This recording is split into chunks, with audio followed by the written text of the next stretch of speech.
Welcome to Magical Musings 1111. I am Nefer Kefri. I am here with your reading for the week. I will be using the Witch's Garden Tarot, published by Llewellyn.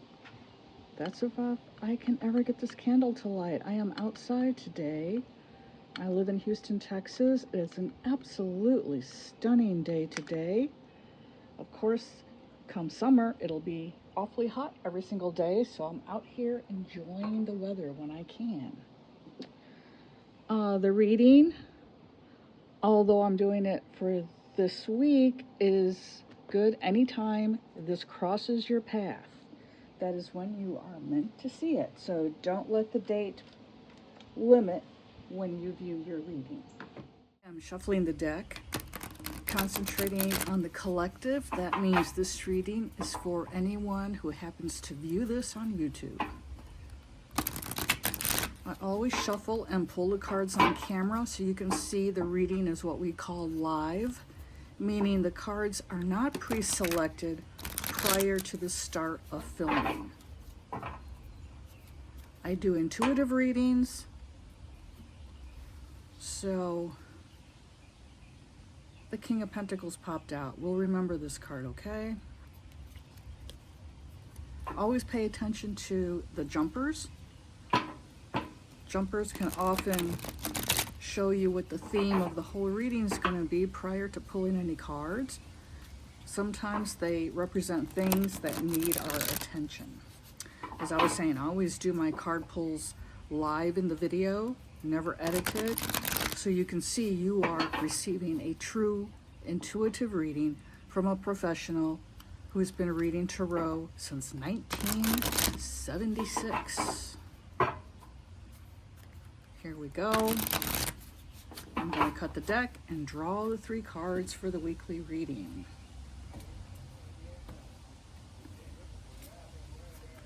You'll have 5 seconds to choose a card, 1, 2, or 3. If you've got something important coming up this week or something heavy on your heart, you may choose 2 cards. Your 5 seconds begin now.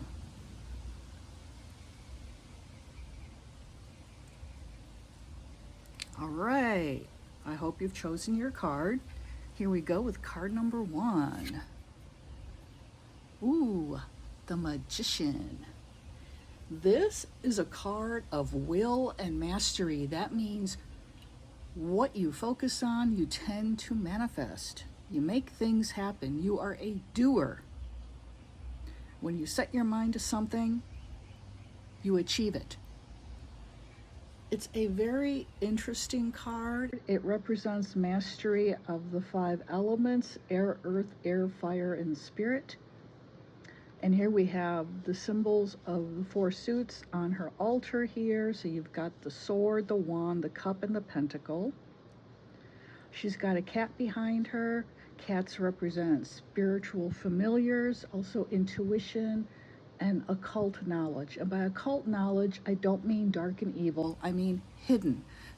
Look up the word occult in the dictionary. Hidden is the true meaning of the word occult. And it just means hidden knowledge, knowledge that is not available to the masses, or not known by the masses, I should say, because you can always study the occult if you wish. Foxes represent cunning. They also represent wisdom. They can represent trickery, because sometimes the magician will use their abilities and their gifts for not so great purposes. So, what we have here is the ability to manifest your wishes and your desires on the physical plane, on the earth plane. You just have to set your mind to it. Also, this card, intuitively, is telling me there are new gifts, there are new abilities. Sorry for my camera moving. New abilities, new gifts coming to you. So you need to remain open.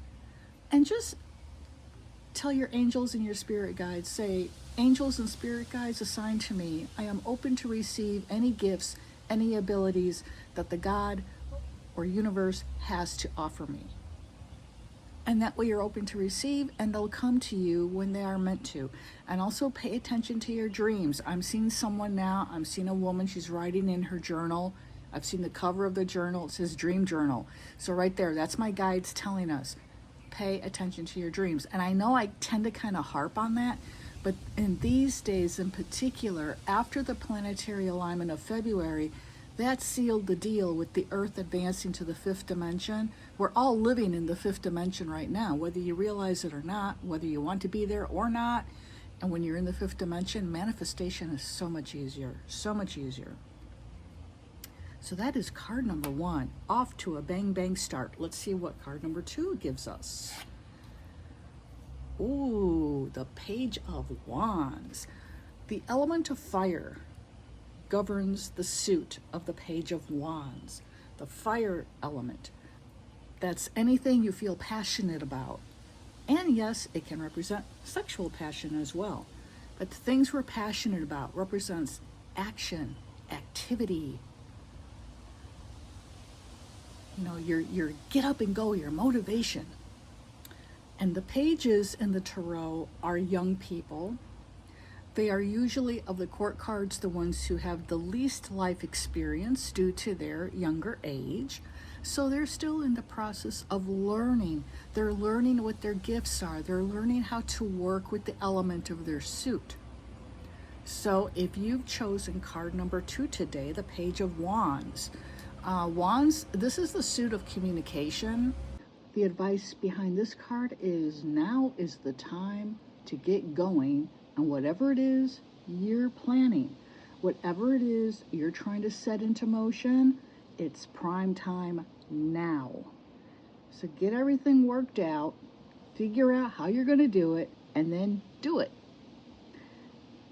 And I see a lot of success for anyone who is focusing on writing something for a publication in particular, or maybe creating something to sell to the public in general. I see accolades, I see awards, I see good sales. So if you had something planning, something in the works of that nature, now's the time to get moving on it. Not to release it, but just, to start the work, or if you've gotten most of the work done, finish it up. Polish it, and then get it ready for launch. Okay, that's what the Page of Wands is telling me. Now we go on to the third card, and it is the 5 of Swords. And this is interesting. I interpret the 5 of Swords as being representing a person who needs to have the psychological advantage over others. I don't know if you've heard it, but like when you're talking to other people, the reason why public speakers are always standing at a podium or standing in a microphone, everyone else is seated, is not just so the focus is on the presenter, but so that the presenter has a psychological edge. If you're standing up and having a discussion with someone and they're seated, that automatically gives you an air of superiority. What you're saying is important. And so this card to me always represents that. It represents a person who needs to be in that position, or they are close to someone who has that psychological need. Also, this can be indicative of the relationship between employer and employee. Your employer just is not your boss, but they themselves are just a bossy, pushy person. And it can be really difficult to work for an employer who's not just your boss, but they also have a bossy predisposition. So that's what I'm seeing with this card. Someone who's bossing you around, telling you what to do, and telling you how to do it. And you already know. You already know how to do whatever it is, and so it just really pisses you off. So I see a lot of anger here as well, and resentment. And the counsel of this card is, this person is really in need of compassion. They're like this because they themselves are unhappy with the current situation. And so they inflict their unhappiness on others by being a jerk and by making others as miserable as they are. You know the old saying, misery loves company? That's what this sums up right there. That's how I always read this card. And it's just saying you need to have patience with them. And I know it's hard. I know it's hard. I've been in this position myself numerous times in my life as a former academic. It is not easy to deal with someone who has a bloated ego. But also remember, people like this are sent into our lives in order to mirror these aspects of ourselves. So there may be something of your shadow self that you can perhaps see through them and come to terms with it, thereby mastering the lesson of this situation. So think of it in those terms. What is it that they're showing you that you don't see about yourself, about your shadow self? Because we all have a shadow side. And bring that into the light. Deal with it. Give healing to those parts of your life that need it. And then hopefully their attitude either straightens out or the situation changes and somehow one of you is removed from the situation and you end up in a better one. That's what this card is telling me. I'm also focusing a lot here on the hint of a spiral staircase behind this woman. Staircases, whenever I see staircases in a deck, it always represents to me moving up. And here we go with the noises again, but I'm wrapping up. Moving up. So that's what I'm seeing. Once you master the lesson of this situation, you're moving up. They're going to stay stuck. So that's what I'm seeing with the Five of Swords. If you like this deck, let me just go through a few more. There's a link below, and I'd appreciate it if you'd use my link when ordering. I do get a teeny tiny commission. This is a gorgeous borderless deck. It is one of my absolute favorite of all my witchy decks, and I have like, I don't know, maybe 10 witchy decks. This one is definitely in the top 2 or 3. And again, this is The Witch's Garden. It's published by Llewellyn. And the book is by Sasha Graham with artwork by Natasha.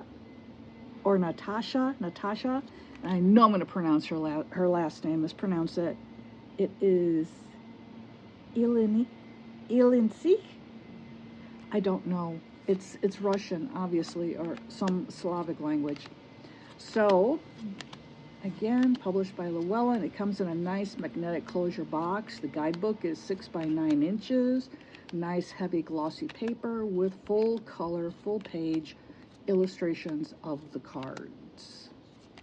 So again, I mean, it's just absolutely stunning, is it not? I just love this deck. And it's very talkative. If you're at all intuitive, you are going to hear stuff when using this deck. You're going to hear your guides. You're going to hear your angels. I mean, you're going to get hunches and insights. And, oh, it's just one of those rare decks that just really, really speaks.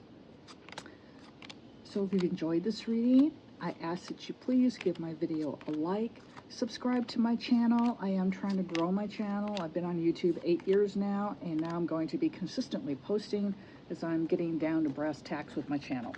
So thanks a lot. I hope you guys have a great week ahead. This is Nefer Kefri of Magical Musings 1111, and I'm wishing you a blessed week ahead.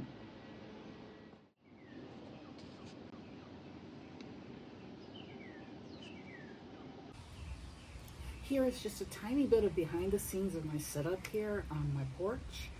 I've got, of course, my reading cloth I typically use, Archangel Michael, always here, my candle, my favorite crystals. I've got my iPad here because for the first time I'm going to try to show you 2 different camera angles of your reading. So when I edit this, I will be switching back and forth in camera views, and hopefully they'll go smoothly. So here is the reading for this week using the Witch's Garden Tarot.